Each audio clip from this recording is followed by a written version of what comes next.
What if I told you there's a religion where gods are not in the sky? They're in trees, rivers, and even the air around you. A belief system with no founder, no strict rules, yet it has shaped an entire nation for thousands of years. This is Shinto, and once you understand it, you'll start questioning what's really real. A religion without a founder, yet older than history.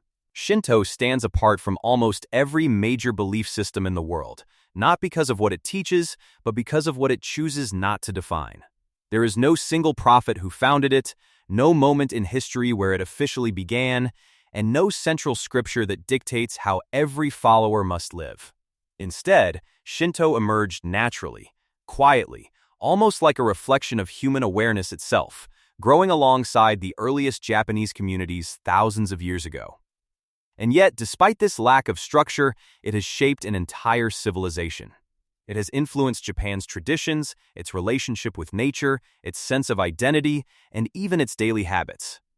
From ancient rituals to modern customs, traces of Shinto are woven into life in ways many people don't even consciously recognize. The word Shinto translates to the way of the gods or the way of spirits. But even that translation can be misleading. Because the gods in Shinto are not distant rulers sitting in some divine realm. They are something far more subtle and far more mysterious.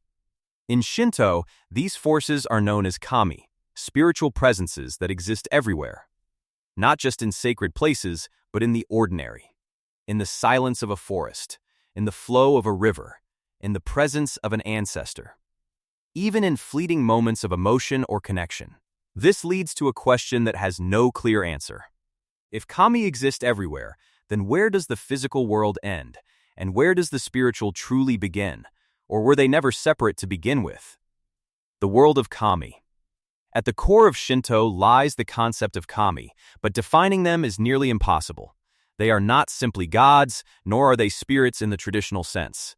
They are something in between, forces that can take form, influence events, and exist beyond human understanding. Some kami are associated with natural elements, mountains that seem too vast to comprehend, rivers that feel alive as they move, or ancient trees that have stood for centuries. Others are tied to human experiences, like growth, protection, or transformation. There are even kami connected to ancestors, suggesting that those who came before us never truly disappear, they simply change form. What makes kami even more mysterious is their unpredictability. They are not purely good or evil. A single kami can bring blessings in one moment and disruption in another. They reflect balance rather than morality, existing in a way that mirrors the complexity of life itself. Unlike structured religions where worship is constant and obligatory, Shinto does not demand devotion in the same way. Instead, it encourages awareness, respect, harmony. People don't worship kami out of fear, they acknowledge them as part of the natural order. But this opens a deeper mystery. Are kami truly independent entities, or are they humanity's way of interpreting something far more abstract? Some scholars argue that kami were early attempts to explain natural forces before science existed. Thunder became a spirit. The ocean became a presence. The unknown became divine. But others suggest something far more intriguing, that kami might represent a layer of reality we still don't fully understand. A form of energy, consciousness, or existence that science has yet to measure or define. And if that's true, then perhaps Shinto is not primitive at all. Perhaps it is simply describing something we have not yet caught up to. Sacred spaces.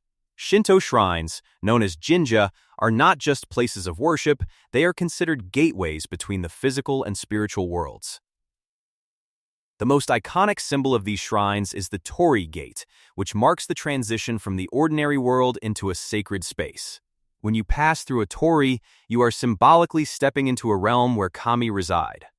Before entering, visitors perform purification rituals, washing hands and mouth at a water basin called temizuya. This act is not just physical cleansing, it is believed to purify the soul. And here lies another mystery. If purification rituals can cleanse the spirit, what exactly is being removed? Is it negativity, emotional weight, or something deeper that we cannot see? rituals, festivals, and the rhythm of life. Shinto is not about rigid rules. It is about living in harmony. This harmony is maintained through rituals and festivals known as matsuri. These festivals celebrate everything from seasonal changes to historical events and local kami. They are filled with music, dance, food, and community spirit. Unlike many religions that focus heavily on the afterlife, Shinto focuses on the present moment, the here and now. It teaches that life itself is sacred, and joy is a form of spiritual expression. But this raises an interesting question. If Shinto focuses on life rather than death, what does it say about what comes after? The silent mystery of Shinto. One of the most intriguing and often overlooked aspects of Shinto is not what it teaches, but what it deliberately leaves undefined. When it comes to death, Shinto steps back, almost as if it refuses to speak where certainty cannot exist. Unlike many religions that offer detailed visions of the afterlife, heaven, hell, rebirth, or judgment, Shinto provides no clear roadmap of what happens beyond death. There are no structured promises, no fixed destinations, no final answers waiting at the end of life's journey. Instead, death in Shinto is often associated with impurity, something that disrupts the natural harmony of life. This is why, in Japan, funeral practices are traditionally carried out through Buddhism rather than Shinto.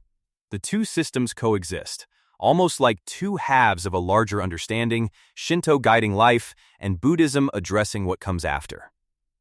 This creates a powerful contrast. A belief system that celebrates life in its purest form, yet remains almost silent about what lies beyond it. But perhaps this silence is not avoidance. It is intention. Is it possible that Shinto does not define the afterlife because it recognizes a deeper truth, that some aspects of existence are too vast, too complex, or too unknown to be confined by human explanation? In a world where we constantly search for certainty, Shinto offers something rare: the acceptance of mystery. It suggests that not knowing is not a weakness, but a form of wisdom. And maybe that is the real question. What if the unknown is not something to fear, but something to respect? Stories that shape a nation. Shinto mythology is rich with stories that explain the origins of Japan and its people. According to these myths, Japan was created by divine beings known as Izanagi and Izanami. Their descendants include powerful kami, such as Amaterasu, the sun goddess, who is believed to be the ancestor of the Japanese imperial family. These stories are recorded in ancient texts like the Kojiki and Nihon Shoki. But here's the mystery. Are these just symbolic stories, or do they contain fragments of forgotten history? Across cultures, myths often hold deeper meanings, sometimes preserving truths that have been lost over time. Nature as a living entity. In Shinto, nature is not something to control, it is something to respect. Mountains, forests, rivers, and even rocks can be sacred. Some trees are wrapped with ropes called shimenawa, marking them as the dwelling place of a kami. This belief creates a worldview where humans are not above nature, but part of it. And perhaps this is one of Shinto's most powerful messages. What if the world around us is not just alive, but aware? Shinto in the modern world. Despite being thousands of years old, Shinto continues to exist in modern Japan, not as a strict religion, but as a way of life. Many people participate in Shinto rituals during important life events, births, weddings, and New Year celebrations, even if they don't consider themselves religious. In a world driven by technology, speed, and constant noise, Shinto offers something different: stillness, respect, and connection. It reminds us to pause, to appreciate, to exist in harmony. If this opened your mind to a completely different way of seeing the world, then you're just getting started, so if you want to be smarter every day, like and subscribe.